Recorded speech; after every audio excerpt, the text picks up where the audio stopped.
Steele Sidebottom, tell me what's going on here. This is something in the water. Footy. They're supposed to be getting faster and quicker, and he's always got the skill set, so that's always been in his to his advantage. But he's been superb this year. I think going back into the midfield, like last year, question marks on him. He was playing half back. And then late in the year, he went in as a role player to play in the midfield almost as a pseudo tagger. Well, tonight he wasn't really tagging. He was just going and getting the ball himself. Well, Steele didn't discover the weight room until about halfway through his career, so he's probably still gaining the benefits of adding that to his repertoire and become stronger. But his agility, his ability to read the play, he knows when to sit off and defend or hold position.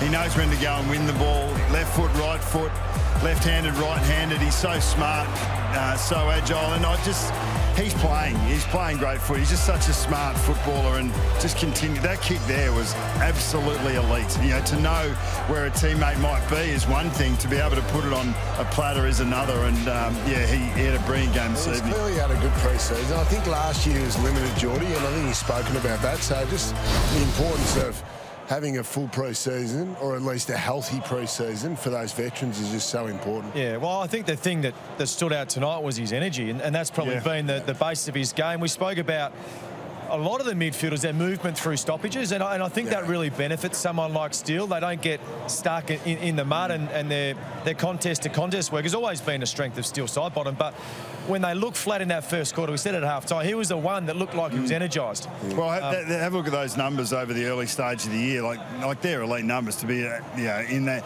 top handful of players in every game he's played. But the modern game is so much about just understanding space in the 10 metres around you. And Steele is one of the players that probably sees and assesses that as well as any, and it's just constant. Every time the ball's in your area, you've got to do that. Before he gets the really ball, well. he knows where exactly the next possession. He's got a map of the area, and he's already worked out where the exits are. Shout out to our man Corey at home, who's our stats analyst. Very happy with his heading there, like a fine wine. He was happy with that. He said, make sure we get that up. So, Causa, there you go. You got it up. Hey, I don't know if anyone envisaged that sort of impact from Steele Sidebottom at this stage of his career. So, credit to Craig McRae, I think, for taking the punt and put him in there. The efficiency going forward, this is our UE full-time highlights. 53% scores from inside 50s. That's their sixth best result since 2024. So every time they went in, they looked dangerous. We actually spoke about their forward line pre-game, didn't we, boys? How just having that consistent personnel forward of the ball has helped them a lot. Last year there was a lot of injuries and a lot of disruption in that part of the ground, and that affects the mids and the half-backers, the way they approach and the way they can get their forward half system going. You'd love the openness of the forward line, wouldn't you? So I think they share the ball really well, nearly better than any side in the competition. You speak about Bobby Hill, even the three tools, they block for each other off the ball. The work they do for each other, and even my check speaking about Tim Memory's team first, and that is evident when you watch this team play, when you watch the forward line operate. So they had a hell of a night in the air tonight, but I thought their stuff in terms of looking for their teammates was first class. So they lost inside 50s. They scored more than half the time they went in there. Contested ball right across the ground was off the charts, but if you can win contested forward, a ball inside forward 50. Big part of that was contested possession, was the contested marks. Yeah. Wasn't it? That's why the discrepancy is so great. We look at like the little circle all over the field. When Collingwood got their hands on the ball, they were able to get out of that and get into open space, even if it was wide. And we'll have a look at that in the next couple of packages. But Sydney, when they won it inside, they couldn't get that chain of possessions to get time and space outside. So if you were in the Sydney forward line, it's coming down haphazard. If you're in the Collingwood forward line, it's actually coming down with a little bit of system.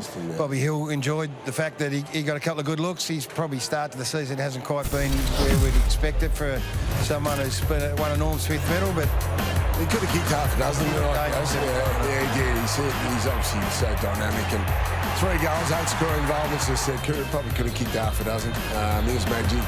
Lit up the night and obviously benefited from those forward entries with that bit of system as you spoke about, Bucks. After he kicked that first one, Bucks said he might have half a dozen on the score sheet tonight. So he did look lively, and I think that's when you leave the game tonight, that's the positive, isn't it? I mean, he's starting to play into form. There's a few players that aren't playing to their absolute maximum ability, so there's the improvement that comes as the season rolls on.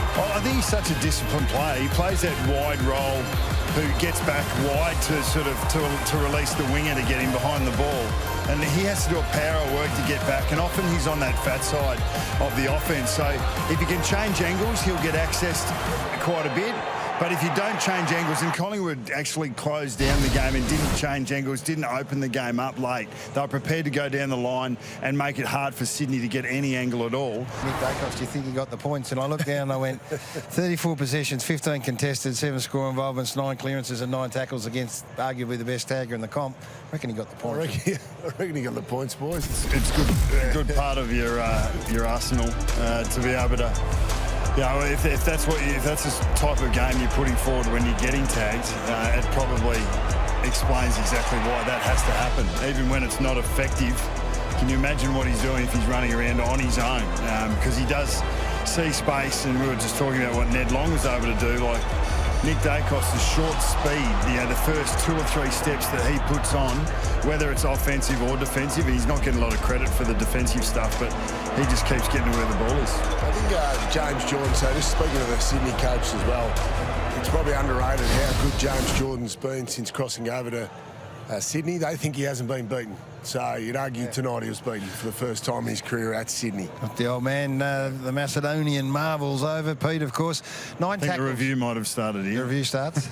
Right, 9 tackles, Geordie, I think is significant. He's working hard when he hasn't got the footy. Well, I think that's the maturity. I mean, we put him on a pedestal because he's only played 70, 75 games. So to learn in such a short space in time early on in your career what to do as a tag, I think in the past he's probably just I'm just going 1v1 with my direct opponent. I'm just going to try and outwork them. Now, Craig McRae was alluding to the fact that there's little things that he now does in game that benefits the team. So that is a big step in the maturity of a young player. Yes, tonight he got rewarded on the end of it, but you go back through the tape, I reckon one of the big reasons why Ned Long plays well tonight is probably because of that man there.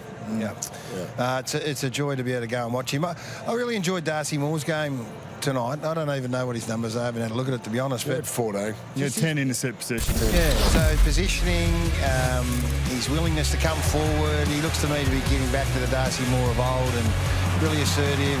His leadership, I think, is profound out there. He's directing a lot of traffic, and I just think when you're live at a game and you can watch a player behind the ball and the way he sets up, you get a greater appreciation, and I think he's right back where he needs to be. Yeah, I mean, just trying to do some research for this game and watching behind the goals vision, I reckon he's really tightened up his teasing distance, and as you said, there's been a few times where he's been assertive, but he's certainly not giving the leg rope that he gave in the first game. So maybe that was a quick reality check. And last year, for the majority of last year, he was way too loose last year. Yeah, so stuff like that, that is when Darcy Moore is playing absolute. But even that come forward tackle in the centre square, you don't see that from Darcy very often, and when he's done that, you know that he's sharp, on his toes and ready to make the decision. Generally, he loves to get back to intercept mark, but when he comes forward and sticks a tackle like that, you know that his weight's on his toes and he's ready to go, and I think that's a good sign for his overall game. Yeah, I think it's fantastic for them. Look, this was a real interesting tactical battle. The way Collingwood prepared to just go back to the outside rather than stay on the inside, it was stark, and this was an example. Now, what he had down the line might not have suited him as well here, Patrick Lipinski, but just to go so dramatically from inside to outside, that's where they wanted to live, Collingwood. That's where they were most comfortable, between the line of the square and the boundary, and they did it to perfection. I think what it also did, Bucks, what it also did is it allowed them to creep up the ground. So when there was a turnover in their defensive 50, the positions that the Collingwood defenders and midfielders and even forwards took in the middle of the ground to really close that in helped on a defensive side. But it's the old saying, you got to take what the oppo gives you, and they forced them wide. They took the wide ones. They played on really quickly, but then it also helped them defend as well, I think. So a really good tactical win by Collingwood. They're second last for corridor ball use through the midfield, so it's not as if the opposition aren't scouting that. They know that Collingwood are probably happy to go wide corridor or boundary. And, Lipinski's kick and a couple of others, the difference between Sydney and Collingwood tonight was that when Collingwood didn't see an option going forward, they knew they had Predictable. player that was ready to go, that was lateral to them, and Sydney didn't have that. Does protect them too. Like, absolutely. I watched it closely. They go wide, and then come in behind it and say, well, if we do turn it over, you're not coming back through the middle. If the Lipinski kick doesn't go sideways and goes forward, there's too many gaps that Sydney are able to transition through. So a really clever play. And then the Swans desperately wanted to come back in there, but forced it too much. Yeah, and they said, well, okay, we'll dare you. We'll dare to go back in, and on a couple of occasions they did, and they turned the footy over, and then you go, okay, well, the confidence was there early. The Lizard was going, and Bice was going, and Campbell, but not after this. Even Darcy Moore's positioning there, like that's aggressive and forward. You know, the backs are up across the centre square. You can see Scott Pendlebury there as a defensive mid that's just at centre half forward, and then there's the slide. And in the end, you go, okay, well, Sydney are trying to shift the defence there and then trying to come through the middle. You missed that kick, and then that's where Collingwood were able to come back against them. And they didn't score. They only had 14 forward half turnovers, but they scored from 8 of those. So their scoring effect was high. But they just made it almost impossible for Sydney to be able to move the ball the way they wanted to, the way they did in the first quarter, and it really did change the game. And Craig McCraig told us there was a number there, I'm sure whether you guys had it down here, where the pressure just dropped from a Collingwood point of view, and the minute it dropped, the ability to find a target went through the roof, which is, stands to reason if you're a reasonable kick of the footy. And then they were good enough to ramp it back up again, and all of a sudden they're dropping it short or picking one over the top in their head. So I love that with Fly said that at quarter time. He acknowledged that. So he's obviously said to them at quarter time, boys, not good enough. Got to ramp it up. Get to work, and they did that.